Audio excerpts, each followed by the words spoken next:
ഇവിടെ താമസിക്കാനായിട്ടാണ് ഇരുന്നത്. ഇതിന്റെ പണികൾ പൂർത്തീകരിച്ച് ഈ റൂമിൽ അമ്മയും കുഞ്ഞുങ്ങളും ഇവിടെ താമസിപ്പിക്കണമെന്നാണ്. അതെ, മനുഷ്യന്റെ ജീവിതത്തിൽ ആഗ്രഹങ്ങളെല്ലാം പൂർത്തീകരിക്കാൻ പറ്റത്തില്ല. ദൈവനിശ്ചയമാണല്ലോ ഓരോരുത്തരും ലോകത്തു നിന്നുള്ള വിടവാങ്ങൽ എന്ന് പറയുന്നത്. ഈ മാസം 28-ാം തീയതി എൻ്റെ ഒരു ബെഡ്റൂമും കിച്ചണും അടുക്കളയും ടോയ്ലറ്റും കൂടെ ശരിയാക്കിയിട്ട് അമ്മയും കുഞ്ഞുങ്ങളെ അതിലാക്കണം. ഇപ്പം താമസിച്ചുകൊണ്ടിരിക്കുന്ന വീട് അത്ര സുരക്ഷിതമല്ല. എന്നെ ദിവസവും വിളിക്കുമായിരുന്നു. വളരെ റെസ്പെക്ട് ചെയ്ത് സംസാരിക്കാറുള്ളൂ. രഞ്ജിത ജീവിക്കുന്നത് തന്നെ അമ്മയ്ക്കും കുഞ്ഞുങ്ങൾക്കും വേണ്ടിയാന്ന് പറയുമായിരുന്നു. രഞ്ജിത ഏകദേശം ഒരു ജനുവരി 1 തന്നെ അവിടുത്തെ കോന്നിലുള്ള വീട് വിറ്റതിന് ശേഷമായിട്ട് ഇവിടെ അച്ഛനെ അടയ്ക്കേണ്ടടുത്ത് തന്നെ ഒരു വീട് പണിത് അമ്മയും കുഞ്ഞുങ്ങളെ അവിടെ ആക്കിയിട്ട് പിന്നെ ഒന്നെങ്കിൽ കേരളത്തിൽ തന്നെ ഒരു ജോലി നോക്കുക, അതല്ലെങ്കിൽ പിന്നെ അവിടെ നിൽക്കുക എന്നുള്ളതായിരുന്നു. ഫെബ്രുവരി ആദ്യം തന്നെ വീടിൻ്റെ പണി തുടങ്ങി. അതിന് ശേഷമായിട്ട് പണി എളുപ്പം കയറി താമസിക്കണമെന്നുള്ള വളരെ ആഗ്രഹത്തോടുകൂടിയാണ് പണികൾ നടന്നുകൊണ്ടിരുന്നത്. എന്നെ ഏൽപ്പിച്ച അന്ന് മുതൽ ഇതിൻ്റെ പണികൾ കുഴപ്പമില്ലാത്ത രീതിയിൽ തന്നെ പുരോഗമിച്ചുകൊണ്ടിരുന്നു. കഴിഞ്ഞ ദിവസം ഒരു മാസത്തിന് മുമ്പ് ഒന്ന് വന്നിട്ട് പോയതാണ്. അന്ന് ഇവിടെ നാട്ടിൽ ജോലിക്ക് വേണ്ടി അതിൻ്റെ പേപ്പറും കാര്യങ്ങളെല്ലാം ശരിയാക്കിക്കൊണ്ടിരുന്നു. അതിൻ്റെ പേപ്പറുകളെല്ലാം ഒപ്പിട്ടിന് പോയിട്ട് പിന്നെ പെട്ടെന്ന് ഒരു പേപ്പറിൽ ഒപ്പിട്ടില്ലെന്ന് പറഞ്ഞതിൻ്റെ പേരിലാണ് കഴിഞ്ഞ ശനിയാഴ്ച പോയിട്ട് 5 മണിക്കായപ്പം ഇവിടെ വന്നിട്ട് പിന്നെ എന്നെ വിളിച്ചതുപോലെ പറഞ്ഞ് ഞാൻ നാട്ടിൽ വന്നിട്ടുണ്ട്. ഈ മാസം 28-ാം തീയതി എൻ്റെ ഒരു ബെഡ്റൂമും കിച്ചണും അടുക്കളയും ടോയ്ലറ്റും കൂടെ ശരിയാക്കിയിട്ട് അമ്മയും കുഞ്ഞുങ്ങളെ അതിലാക്കണം. ഇപ്പം താമസിച്ചുകൊണ്ടിരിക്കുന്ന വീട് അത്ര സുരക്ഷിതമല്ല. ഞാൻ അധ്വാനിക്കും ജീവിക്കുന്നതല്ല എൻ്റെ അമ്മയ്ക്കും കുഞ്ഞുങ്ങൾക്കും വേണ്ടിയാണ്.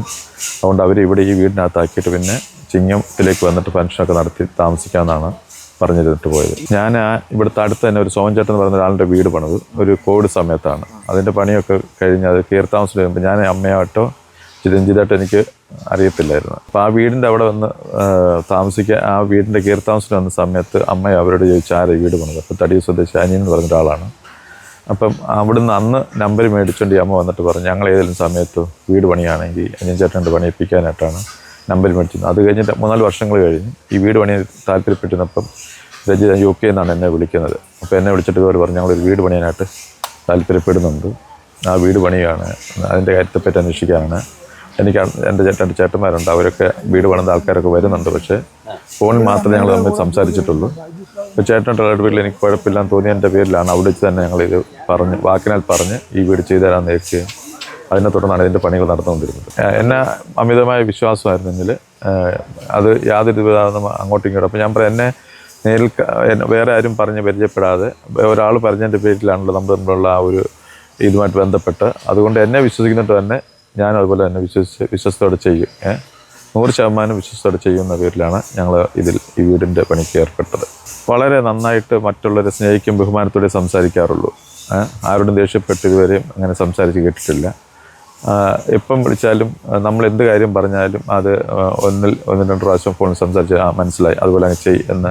പിന്നെ ചേട്ടന് ഇഷ്ടം പോലെ അത് ചെയ്യും. എന്നെ പൂർണ്ണമായിട്ടും നമ്മളൊരു വിശ്വാസം അർപ്പിച്ചുകൊണ്ടാണ് ഈ വീടിൻ്റെ പണികൾ എന്നെ ഏൽപ്പിച്ചത്.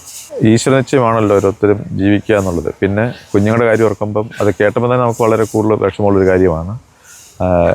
രഞ്ജിതയെ ആശ്രയിച്ചാണ് കുഞ്ഞുങ്ങളുടെ കാര്യം പിന്നെ ഇനിയും വളർന്നു വരുന്നു.